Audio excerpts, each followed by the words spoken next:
Okay, picture this with me. We're on a dusty road walking away from Jerusalem.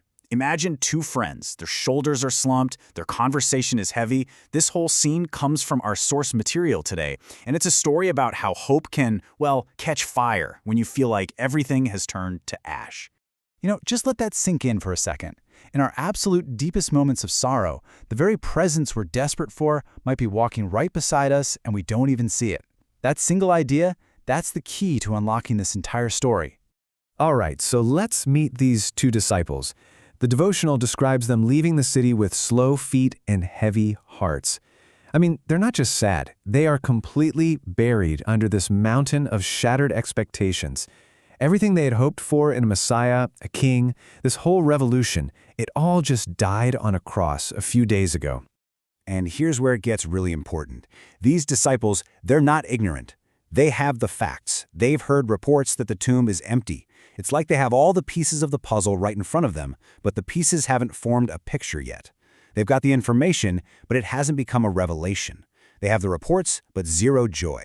And it's right into this fog of confusion that a stranger appears. Now, we know it's Jesus, but they don't. He just kind of falls into step with them. He doesn't make some big announcement. He doesn't perform a miracle. He just joins them in their walk of sorrow. So, this is the big question, isn't it? When we're confused, or disappointed, or grieving, how does God meet us in that? Well, according to our source material, He doesn't come at them with shame. He doesn't rush them to just get over it. His method is patient, it's deliberate, and it's incredibly gentle. And his approach is just so patient. First, he just walks beside them. He enters their space, their sorrow. Then he starts asking questions, letting them tell their story, letting them draw all that pain out into the open.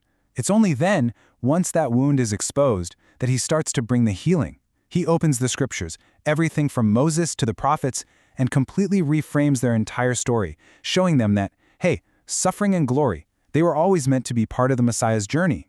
And this leads to the turning point of the whole story. And it's not the moment their eyes are opened, not yet. It's the moment something starts to shift inside them. It's this internal fire that starts to burn long before the external picture becomes clear at all. And this shows us something so profound. Hope doesn't always show up with a flash of light and perfect clarity. Sometimes it just begins as a warmth, right? A little flicker of understanding deep in your soul. Their hearts actually start to burn as he's talking, even while they're still looking at a guy they think is a total stranger. They'd actually say this to each other later, looking back on it all. Did not our hearts burn within us? It was the sound of understanding dawning on them. That warmth they felt, it wasn't just from some good teaching. It was truth itself, alive and speaking, totally rearranging the furniture of their souls. Now, the final revelation, the big aha moment. It happens later, at a dinner table. As this stranger takes bread and gives thanks and breaks it and hands it to them, something just clicks. Their eyes are opened, they recognize him, and then he's gone.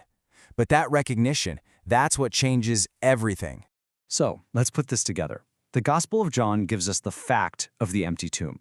It's the hard, physical proof that death was defeated.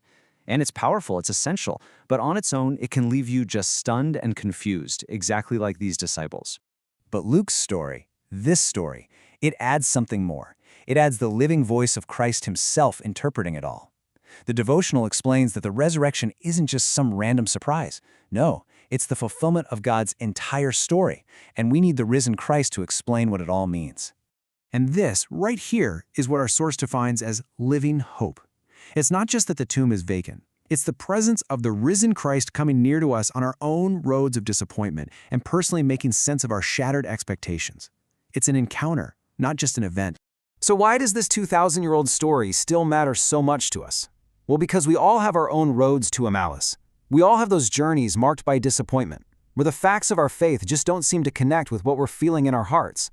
This story gives us a model, a hope that God doesn't just leave us with clues, but actually walks beside us to explain them. So I'll leave you with the same question the devotional poses. Think about your own life, your own moments of confusion or sorrow. On what weary journey might Jesus be walking, unrecognized, right now, beside you? And are you listening for that voice that can make your own heart begin to burn?